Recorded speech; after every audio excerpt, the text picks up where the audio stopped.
अकोला जिल्ह्यात मोठ्या प्रमाणात गोवंश जातीचे जनावरे वाहतूक करून कत्तलीकरिता घेऊन जाण्याचे प्रकार वाढतच आहेत।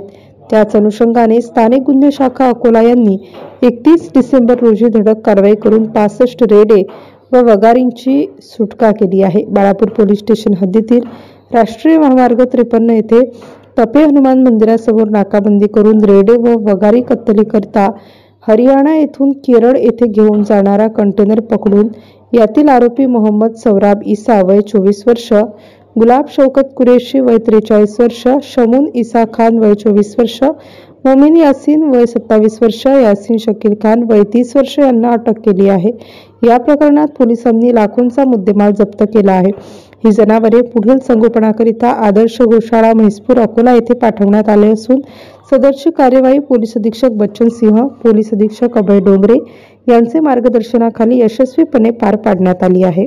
MCN न्यूज मराठी करिता देवानंद खिरकर, अकोट तालुका प्रतिनिधी।